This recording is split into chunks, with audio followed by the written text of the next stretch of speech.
The Mafia boss walked her home in silence and promised she'd never walk alone again.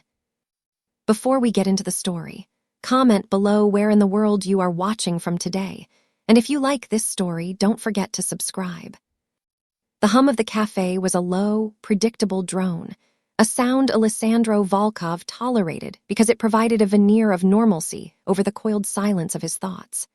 From his secluded corner table, the city was a tableau of glass and steel, a kingdom he surveyed with the dispassionate gaze of a monarch examining his holdings. Every skyscraper, every vessel in the harbor, every thread of commerce that wove through the streets below was, in some way, connected to him, either through the legitimate, sunlit empire of Volkov Global or the deeper, darker roots of the family business that watered its foundations. He was a man of two worlds, perfectly balanced on the knife's edge between them, and his life was a fortress of discipline and control. It was this control that made him notice the disturbance, a subtle tremor in the cafe's placid atmosphere. At a small table near the window, a woman, Isabella Rossi, was locked in a tense, whispered confrontation with an older man whose tailored suit seemed a size too large for his ambition. The man, Julian Croft, gestured with dismissive, condescending hands, his voice a low hiss that still carried across the polished floor. Alessandro's hearing was unnaturally sharp, a skill honed in rooms where a misheard word could mean the difference between a treaty and a war. He caught fragments. My vision. Unfortunate but necessary oversight. The board agrees with my direction.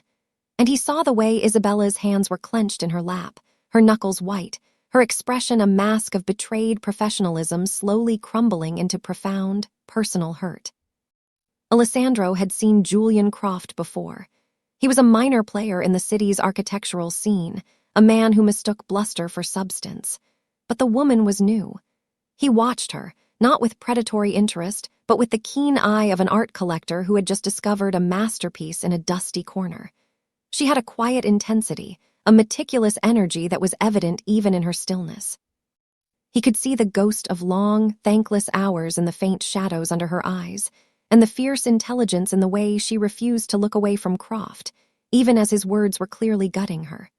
Finally, Croft stood, placing a few bills on the table with a theatrical sigh, a final, petty insult.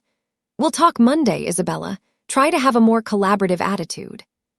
He walked away without a backward glance, leaving her alone with the wreckage of her work, her dignity, and what Alessandro intuited was her passion. She sat for a long moment, a statue of composure, before her shoulders began to tremble. A single tear traced a path down her cheek, and she hastily wiped it away, but the dam had been breached.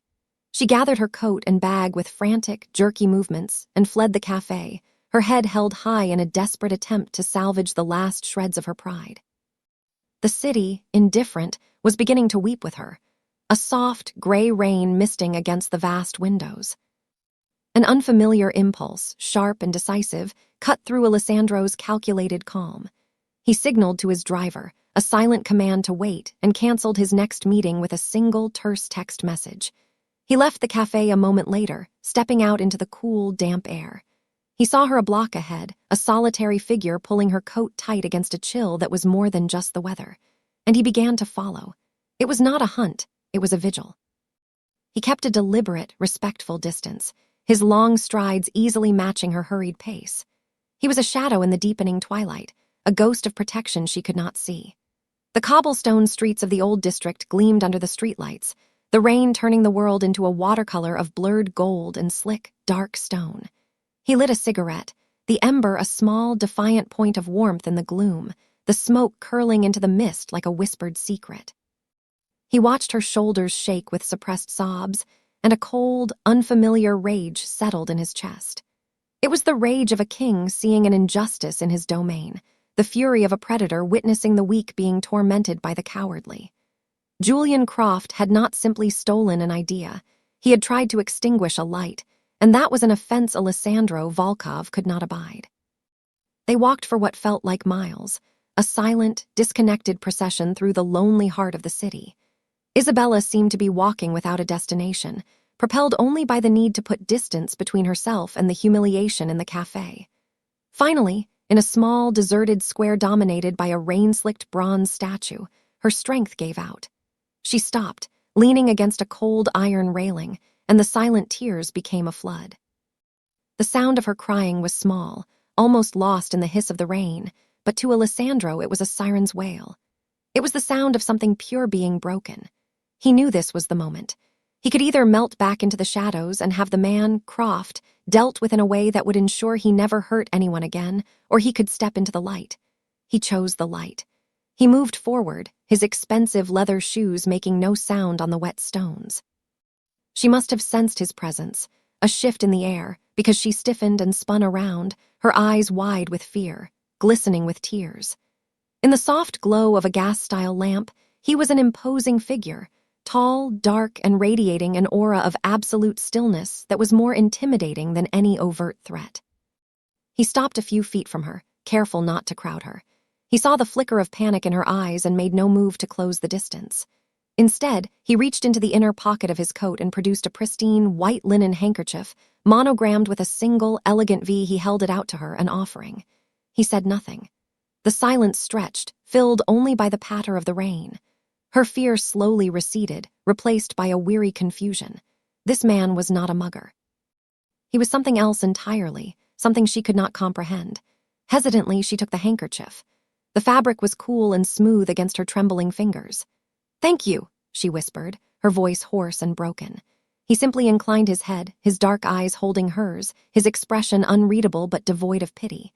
It was a look of profound, solemn understanding. He waited patiently as she dried her face, the act a small ritual that seemed to restore a sliver of her composure. When she was done, she held the handkerchief, unsure of what to do next. "I live just around the corner," she said, more to herself than to him. He nodded once. "I will see you to your door." It was not a question or a request, but a statement of fact. And so they walked the final block together, the space between them charged with an unspoken current. He was a silent sentinel at her side, his presence a solid, comforting weight against the chaos of her emotions. At the entrance to her modest apartment building, under the shelter of a small awning, she turned to him. The light from the lobby illuminated his face, revealing a man of stark, severe beauty, with a jaw that looked like it was carved from granite and eyes that held the wisdom of 1,000 dark nights. "I don't even know your name," she said softly. "Alessandro Volkov," he replied, his voice a low, resonant rumble that seemed to vibrate in the very air around her. He looked past her, at the empty street, and then his gaze returned to her, pinning her in place with its intensity. "No one should make you feel that way." The simple declaration landed with the force of a covenant. As she fumbled for her keys, her hand still shaking, he added, his voice softer but no less firm, "You will not have to walk alone again." He did not wait for a reply. He turned and walked back into the rain, disappearing into the mist as silently as he had appeared, leaving Isabella Rossi standing at her door, clutching a stranger's handkerchief, and wrapped in the echo of a promise that felt both terrifying and sacred. The image of Isabella Rossi's face, etched with a grief that seemed too large for her delicate features, followed Alessandro back into his world of sterile glass and calculated silence. It was an anomaly, a variable he had not accounted for, and it disturbed the precise architecture of his detachment. In his penthouse, which sat like a hawk's nest atop the city, he stood before the floor-to-ceiling windows, the urban sprawl a glittering tapestry of his own making, yet his mind was on a rain-slicked cobblestone street. The protective instinct she had stirred in him was a primal, territorial thing he had not felt for a civilian in years. It was a complication, but one he had no intention of ignoring. He summoned his most trusted man, Stefan, a quiet, severe man whose loyalty had been forged in the old country and tempered in the fires of 100 unseen battles. Stefan appeared as if from the shadows, his presence a study in efficient discretion. Alessandro did not turn from the window. "Julian Croft," he said, the name a stain in the clean air of his home. "Architectural firm, middling reputation. I want to know everything. His finances, his projects, his vices. I want to know where he sleeps, who he owes, and what he fears. I want the architecture of his life, and I want you to find its weakest point." Stefan simply nodded, a flicker of understanding in his eyes. He knew this tone. It was the voice his boss used when a subtle but absolute correction was required. "And the woman," Alessandro continued, his voice softer now. "Isabella Rossi, Find out about her, but from a distance. I want no contact. I want to know her work, her history. Be discreet. She is not to be alarmed. Stefan absorbed the commands without question and vanished as silently as he had arrived, leaving Alessandro alone with the city and the lingering memory of a stranger's tears. For Isabella, the days that followed were a disorienting blur of fear and fascination. The encounter with the mysterious man in the rain had left an indelible mark on her psyche. She did her research, and the name Alessandro Volkov opened a Pandora's box of information. He was the CEO of Volkov Global, a titan of industry with a portfolio that spanned shipping, real estate, and technology. His public persona was one of reclusive genius, a philanthropist who moved in circles far beyond her own. But beneath the polished headlines were whispers, dark rumors that clung to his name like smoke. The blogs and obscured forums spoke of the Volkov family, of a criminal empire that ran parallel to the legitimate one, an underworld of power and fear where Alessandro reigned as an undisputed king. The information terrified her. She had been comforted by a man who was, by all accounts, a monster. Yet she could not reconcile the chilling stories with the profound sense of safety she had felt in his presence. She kept the linen handkerchief, tucked away in a drawer like a forbidden relic. She tried to focus on her immediate problem, unemployment. The thought of returning to Croft's firm was impossible. The betrayal was too deep, the humiliation too raw. She began updating her resume, her mind a whirlwind of anxiety and a strange, unbidden sense of hope, as if the silent promise made on her doorstep was a charm against despair. Alessandro reviewed Stefan's report with a surgeon's cold precision. The file on Julian Croft was a pathetic litany of fraud and incompetence. He had built his firm on stolen ideas and leveraged debt, a house of cards waiting for a steady breeze. He had a history of exploiting junior architects, particularly women, taking credit for their designs while paying them a pittance. The project he had stolen from Isabella was the cornerstone of a major new development deal, one that would finally elevate him to the level of prestige he so desperately craved.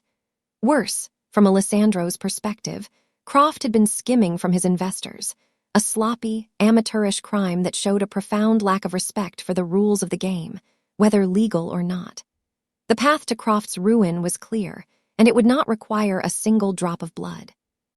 It required only a series of well-placed, anonymous pieces of information, a tip to the financial regulators about his creative accounting, a detailed portfolio of Isabella's original designs, complete with time-stamped digital files, sent to the primary investor in the new development.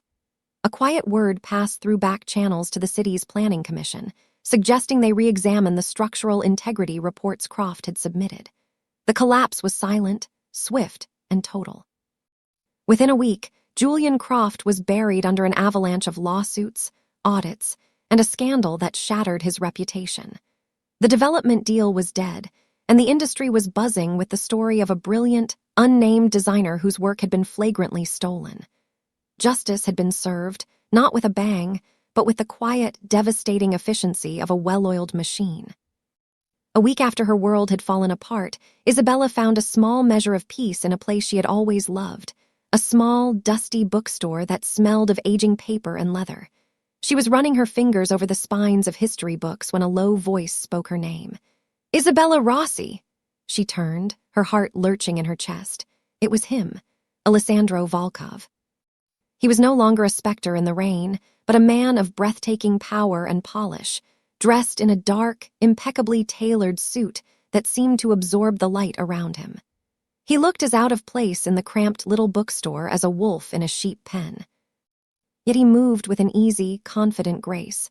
"Mr. Volkov," she stammered, clutching a book to her chest like a shield. "I never had the chance to return your handkerchief." He gave a small, dismissive wave of his hand. "It was a gift." His eyes, the color of dark, rich coffee, held hers. They were intense, analytical, but not cold. "I heard about what happened with Julian Croft's firm. An unfortunate business." Isabella felt a blush creep up her neck. The news of Croft's spectacular downfall was all over the industry forums. "Yes, I'm currently looking for new work." The admission felt like a failure, but Alessandro's expression didn't change. "Your work is in historical preservation and architectural restoration, is it not? specifically with rare manuscripts and structural blueprints. She was stunned by his knowledge of her niche specialty. Yes, that's correct. He took a small step closer, and the space between them seemed to shrink, crackling with an unseen energy. I have a private collection of historical documents, 15th century Italian architectural treatises, original drafts from the Renaissance. They are delicate. They require an expert curator, someone with a passion for authenticity and a gentle hand. The work would require absolute discretion and would be, of course, exceptionally well compensated.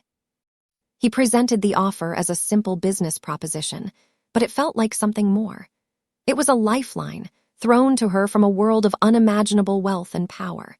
It was a gilded thread, and she knew, with a certainty that was both thrilling and terrifying, that if she took it, it would tie her to him in ways she could not yet begin to understand.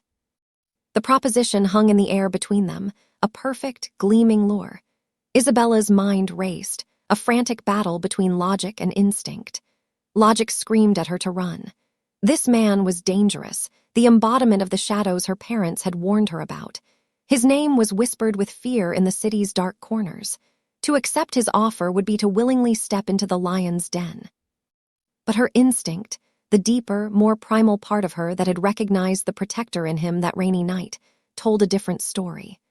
The work he described was not just a job, it was her life's dream. The chance to handle 15th century manuscripts was a fantasy she had only dared to entertain in her most private moments. And then there was the raw, undeniable fact of her situation. Julian Croft had not only stolen her work, he had shattered her confidence and left her financially precarious. Alessandro Volkov was offering her a sanctuary, a purpose, and a way to reclaim the dignity that had been stripped from her.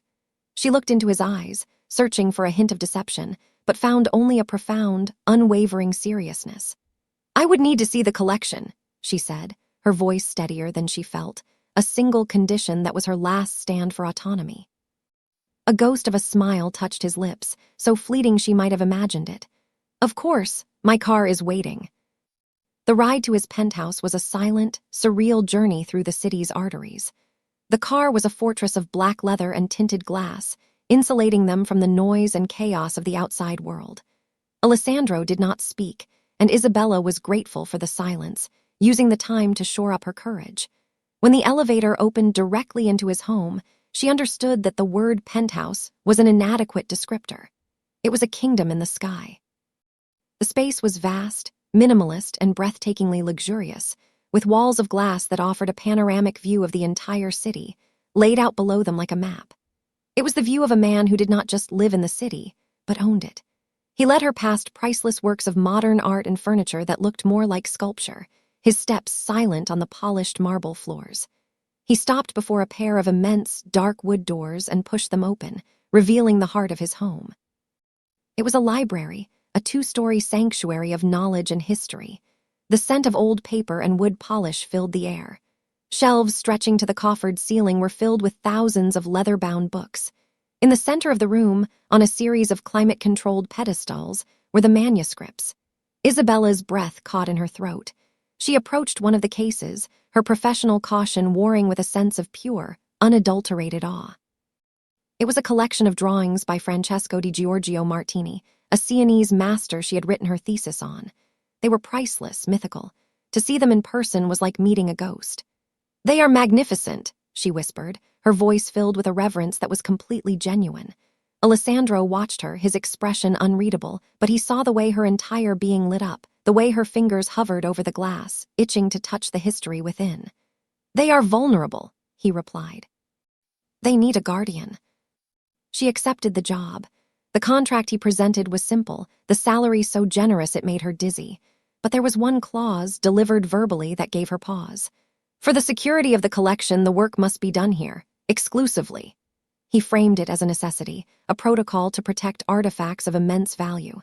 She knew he was right. Documents like these could not be moved.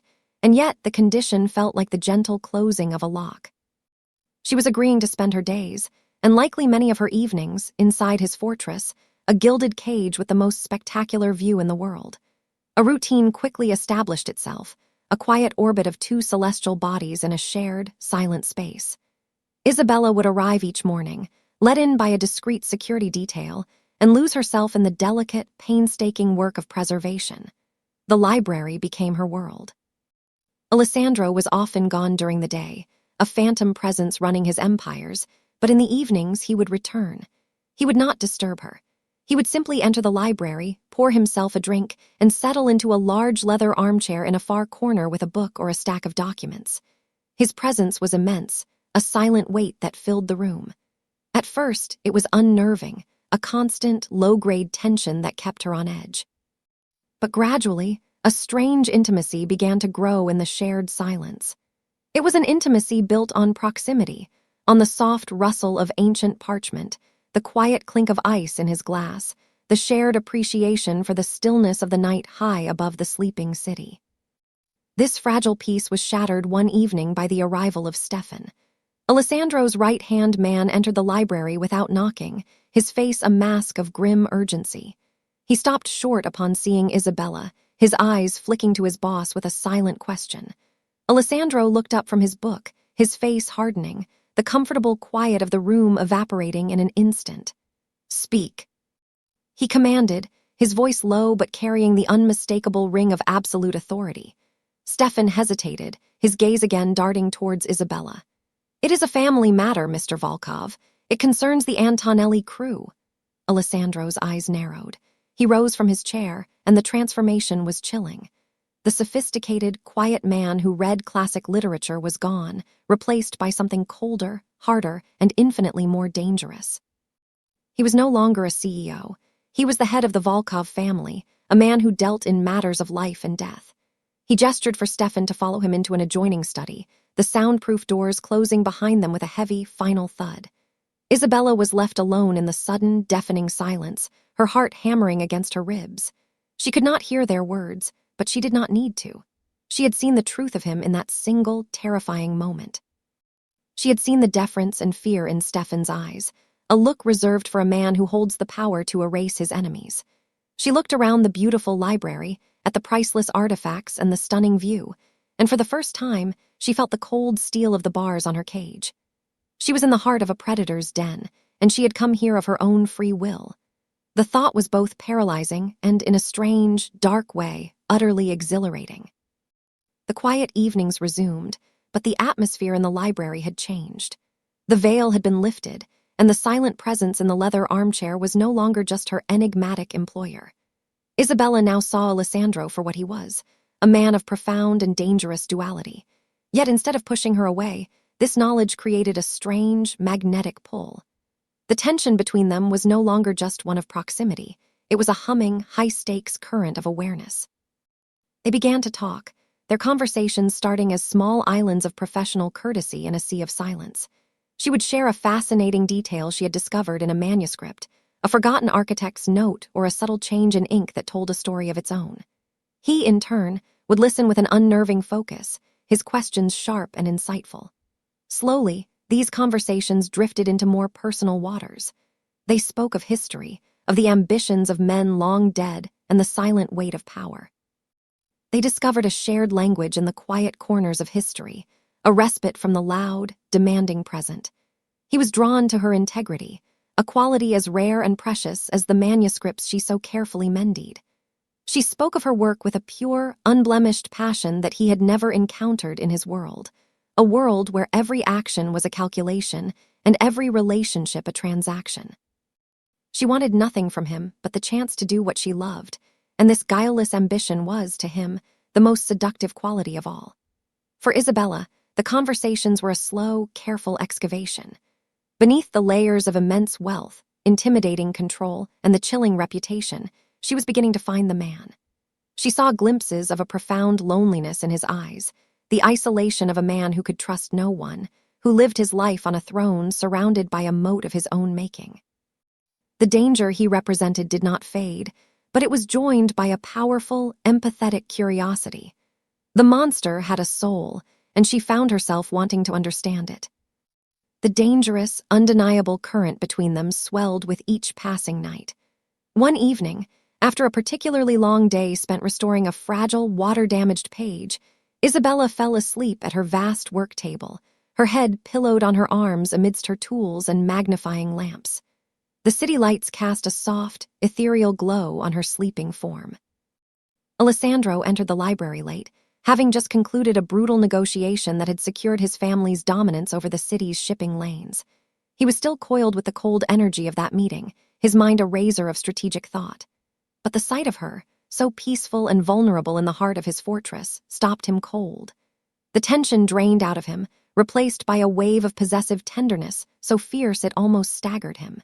He walked over to her, his steps silent. He watched the gentle rise and fall of her shoulders, the way a stray lock of dark hair had fallen across her cheek. In sleep, the fierce intelligence and determination that marked her waking hours had softened, leaving only a quiet grace. He resisted the overwhelming urge to brush the hair from her face, an intimacy he had not yet earned. Instead, he went to his private quarters and returned with a heavy cashmere blanket. He draped it carefully over her shoulders, his movements slow and deliberate, a silent vow of protection made manifest. Isabella stirred, caught in the hazy space between sleep and waking. Through half-closed eyes, she registered a tall, dark shape, the scent of expensive cologne and cold night air, and the gentle weight of the blanket settling over her. She saw the formidable Alessandro Volkov looking down at her, his expression unguarded for a fleeting second, and in his dark eyes she saw a look of such profound, aching care that it stole her breath. Then he was gone, retreated to his armchair in the shadows, leaving her to drift back to sleep, wrapped in his warmth and the dizzying reality of her feelings. While this fragile intimacy blossomed in the gilded cage of the penthouse, the ripples of Alessandro's justice were spreading through the city's underworld. His silent, surgical dismantling of Julian Croft had been a display of power, and it had not gone unnoticed. The Antonelli family, old rivals who had been waiting for an opportunity to challenge the Volkov dominance, saw his interest in a civilian woman not as a whim, but as a weakness. A king with something to lose is a king who can be broken. The first sign of trouble came from Stefan. He reported that a known Antonelli soldier had been seen parked for hours on the street near Isabella's old apartment building, a clumsy but unmistakable act of surveillance. A week later, his team swept the penthouse's internal network and found a sophisticated but ultimately unsuccessful attempt to breach the security systems. Alessandro's response was internal, a cold, controlled fury that he kept hidden from Isabella. He tripled the invisible security detail that shadowed her, had her car and phone meticulously checked, and began quietly tightening the leash on all Antonelli operations within his territory. He was trying to build a wall of silence and steel around her, to handle the threat without letting its poison seep into the sanctuary he had created for them. He wanted to believe he could keep his worlds separate, that he could protect her from the consequences of his life. It was a fatal miscalculation. The illusion shattered on a bright, deceptively cheerful Tuesday afternoon. Isabella, feeling a need for a small piece of her old, normal life, had decided to go to her favorite local market to buy fresh produce, a simple errand that felt like an act of rebellion against the rarefied air of the penthouse. One of Alessandro's men, a discreet driver named Dimitri, had taken her, under strict instructions to remain close. She was walking back to the car, her bag filled with apples and fresh bread, the sun warm on her face. The street was moderately busy, a typical city scene of hurried pedestrians and flowing traffic. As she stepped towards the curb to cross at the crosswalk, a man jostled her hard from behind, a sudden, violent shove disguised as a clumsy accident. The shove sent her stumbling forward, off the curb, and directly into the path of a large delivery truck that was rumbling through the intersection. Time seemed to warp, the world slowing to a horrifying crawl. She saw the massive grille of the truck, heard the blare of its horn, a sound that seemed to come from a great distance. A scream lodged in her throat. Then, an arm like a band of steel clamped around her waist, yanking her back with brutal force. She fell backwards onto the pavement, the contents of her bag scattering across the sidewalk as the truck roared past, the driver yelling an unheard curse. Dimitri stood over her, his face pale and grim, his hand still holding the firearm he had half drawn from beneath his jacket. The man who had pushed her was gone, vanished into the crowd as if he had never been there. The entire incident had taken less than 3 seconds, a near-fatal message delivered with terrifying efficiency. That night, the library was no longer a sanctuary. It was a crucible. Isabella sat huddled in an armchair, the cashmere blanket from the other night wrapped around her, but it offered no warmth against the chill that had settled deep in her bones. When Alessandro arrived, he did not walk. He stormed into the room, his body radiating a black, violent fury that seemed to make the very air vibrate. His usual immaculate control was gone, shattered, and in its place was the raw, untamed predator he so carefully kept caged. His eyes found her, and the rage in them was instantly banked by a wave of raw, agonizing pain. He stopped in the middle of the room, his hands clenched into white-knuckled fists at his sides. He said nothing for a long time, the silence stretching until it was a physical weight. "They almost killed you," he finally said, his voice a low, gravelly rasp, the sound of grinding stone. "Today at the market, that was not an accident, it was a message for me." Isabella clutched the blanket tighter, her knuckles white. "Who? Why?" He finally moved, packing the room like a caged panther, his movements charged with a lethal grace. "When I dealt with Julian Croft, I did it to restore what he had stolen from you. In my world, actions have consequences. The Antonelli family saw my interest in you. They saw you as leverage, a weakness to be exploited." He stopped in front of her, his tall frame blocking out the glittering city lights. "I brought this to your door. I destroyed a man for hurting your feelings, and in doing so, I put a target on your back. I thought I could protect you, keep you separate from my life. I was wrong." The confession was raw, stripped of all artifice. It was not an apology for what he had done to Croft. He would do that again without hesitation. It was a testament to his own failure, a self-recrimination so profound it was like a physical wound.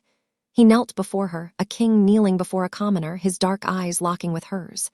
The fury was gone, replaced by a desperate, terrible clarity.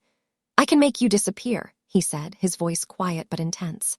"A new name, a new life, anywhere in the world you want to go. You will have more money than you could ever spend. You will be safe, you will be free, and you will never see me again." He laid the choice before her, a clean, brutal amputation. "Or," he continued, his voice dropping to a near whisper, "you can stay, here, with me. And I swear on my father's grave, I will burn their entire world to the ground to ensure no one ever touches you again. But you will never be truly safe, and you will never be free of what I am."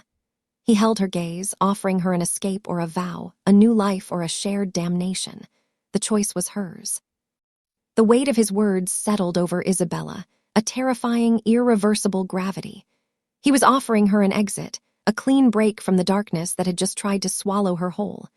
The sensible part of her, the part that had been raised on caution and common sense, screamed at her to take it. A new life, funded by his guilt, far away from the blood and shadows that clung to him. She could go back to being Isabella Rossi, or someone new entirely, a woman who curated old books and slept with her doors unlocked, a woman who did not flinch at the sound of a backfiring car. She could be safe, but as she looked into Alessandro's eyes, she saw the terrible cost of that safety. She saw the profound, crushing loneliness he was offering to take back upon himself, the isolation of his throne. And she realized, with a clarity that cut through her fear, that the thought of never seeing him again was a far more terrifying prospect than facing his enemies. The gilded cage had become a sanctuary, and its keeper had become the one person who saw her not as a fragile object to be protected, but as a woman whose honor was worth defending. In his violent, broken world, he had shown her a loyalty more absolute than any she had ever known. She reached out, her hand still trembling slightly, and laid it on his arm. The muscle beneath his suit was tense, hard as granite. "I'm not leaving," she said, her voice quiet but firm, a single point of stillness in the raging storm of his emotions. His entire body went rigid, his gaze searching her face for any sign of hesitation, of fear-driven martyrdom. He found none. He found only a steady, resolute courage that mirrored his own. "You don't understand what you are choosing," he said, his voice rough with a desperate need to make her see the abyss she was stepping into. "This will not be a fairy tale. There will be guards and protocols. Your life will not be your own." "My life stopped being my own the moment Julian Croft put his name on my work," she countered, her voice gaining strength. "You gave me back my purpose. You cannot ask me to run away now. I am not a liability you need to manage, Alessandro. I'm choosing to stay." Her use of his first name, spoken with such deliberate intent, was as intimate as a touch. It was an acceptance of all of him, the CEO, the protector, and the Mafia boss. Her faith in him, given so freely in the face of mortal danger, was a balm on a wound he hadn't known he carried. It was the first time in his life that someone had willingly chosen to enter his darkness, not for power or for money, but for him. A slow, profound change occurred in his expression.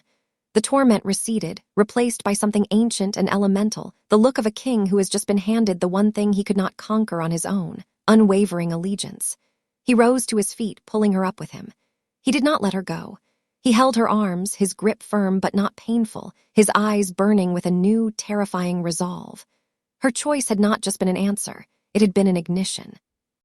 It unleashed the full, cold fury of Alessandro Volkov, no longer tempered by the need to shield her from his world, but sharpened by the mandate to defend it with her in it. "Then they will learn what it means to threaten what is mine," he said, the words a solemn, deadly vow. The operation that followed was not a war, it was an eradication. It was a chilling symphony of power, conducted by Alessandro from the silent fortress of his penthouse. There were no public shootouts, no messy displays for the police to investigate. It was a campaign of silent, systematic dismantling. The Antonelli family's key financial assets, laundered through a dozen shell corporations, were frozen by a series of devastating cyberattacks that originated from untraceable servers in Eastern Europe. Their most important political connections received anonymous, impeccably documented evidence of corruption that forced them to sever all ties. Key shipments were intercepted, not by force, but by bureaucratic red tape, their cargo rotting in customs warehouses. The family's most feared enforcers simply vanished, their absences creating a power vacuum that turned the organization in on itself, sparking paranoia and internal conflict. Alessandro re-established his authority not with a bang, but with a terrifying, absolute silence. Within 2 weeks, the Antonelli family was a ghost, a cautionary tale whispered in the underworld about the price of touching the king's queen. With the threat neutralized, the oppressive tension that had filled the penthouse evaporated, replaced by a new, more potent intensity. The danger they had shared had forged a bond between them, stronger than steel. He was no longer just her protector, and she was no longer just his ward. They were partners, allies in a world of their own making. He had shown her his power, and she had shown him her strength. One evening, when the city was quiet and the last echoes of the storm had faded, he walked into the library where she was working. He wasn't wearing one of his severe business suits, but a simple dark sweater, and the look on his face was one of quiet gravity. "Come with me," he said softly. He led her out of the penthouse, down to the waiting car, and they drove in silence through the sleeping city. She didn't ask where they were going. She simply trusted him. The car stopped at the edge of the old district, and he led her by the hand onto a familiar cobblestone street. It was raining, a soft, gentle mist, almost identical to the night they had first met. They stood in the small, deserted square, the bronze statue weeping silver tears in the lamplight. He turned to face her, the city he commanded a glittering backdrop to their private stage. "This is where it began," he said, his voice a low rumble that was nearly lost in the sound of the rain. "I saw you, and you were broken. I followed you because I couldn't stand the thought of you being alone in that pain." He reached out and gently cupped her face, his thumbs stroking her cheek. His touch was no longer hesitant but confident, proprietary. "You are not that woman anymore, and I am not the man who stood in the shadows." He looked at her then, not as a fragile woman who needed saving, but as his equal, the one person who had looked into the abyss of his life and had not been afraid. He did not offer her flowers or pretty promises of a normal life. He offered her the only thing that held true currency in his world, the only vow that mattered. "My life, my name, my family, all of it is yours. My power is your shield. My home is your sanctuary. I swore that you would never walk alone again." He leaned in and kissed her. It was not a kiss of tentative passion or gentle romance. It was a kiss of sealing, a branding of two souls. It tasted of the rain, of power, of fierce loyalty, and of a promise fulfilled. As he held her there under the soft rain on the cobblestone street, Isabella Rossi knew she was home. It wasn't a fairy tale ending, but something far more real, a dark and beautiful alliance forged in silence, earned in danger, and destined to last as long as the shadows that had brought them together. She would never walk alone again, because she would always be walking with the King of the Dark.